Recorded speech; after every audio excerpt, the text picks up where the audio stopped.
والله يدعو إلى دار السلام ويهدي من يشاء إلى صراط مستقيم.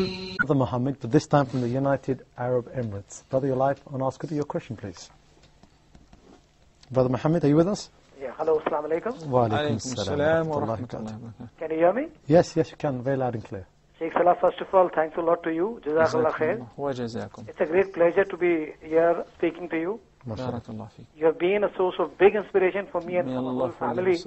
May Allah bless you and those sitting there. Choice blessing. Because you all are inspiring so many homes at the same time. Accepted, brother. Jazakallah khair. Brother, my question was related to the same topic which you were discussing earlier. I married a divorcee 3 years back, and there's a daughter from her. Okay, now I wanted to confirm if this daughter, which is her now, is my daughter also. Right now she is at the age of 10 years.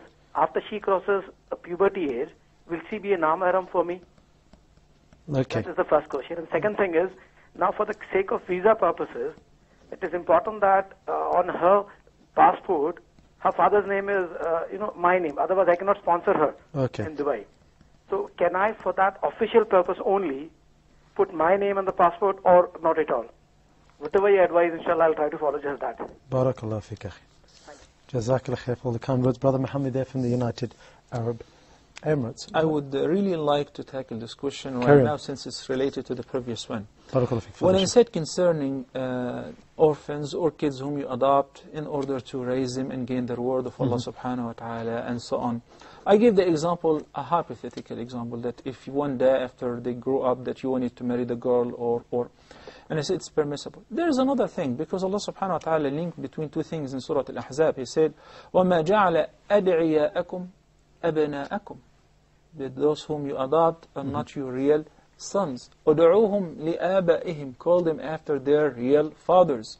That is more just before Allah the Almighty.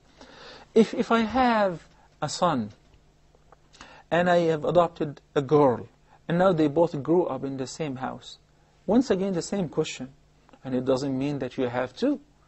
It just answers a question. Is it permissible for them to get married?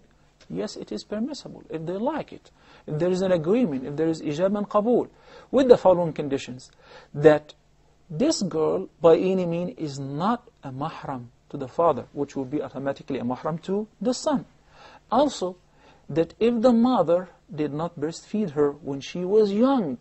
So that gives us a solution. If you happen to adopt an orphan from an orphanage or whatever, there is a solution that either your sister or your wife could breastfeed this baby.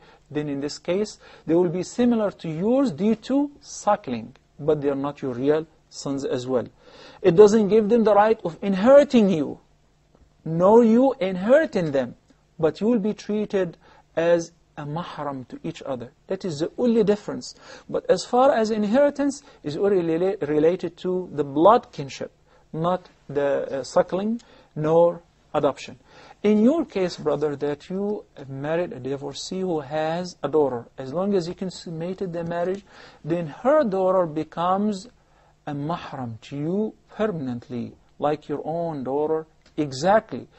Under any circumstances, she's not allowed for you to marry her, under any circumstances, sooner or later. So that's why you may travel with her. You should treat her like your own daughter exactly. As far as changing the name in the passport due to official requirements, I understand if it is in a Muslim country, this previous ruling is agreed upon it. There is a general consensus. If she is your wife's daughter and you are her stepfather, she will be treated like your daughter exactly, and you will be able to get her a visa for Umrah or Hajj because you are her permanent male mahram. As far as going anywhere else and changing the name, Allah knows best. Jazakallah khair.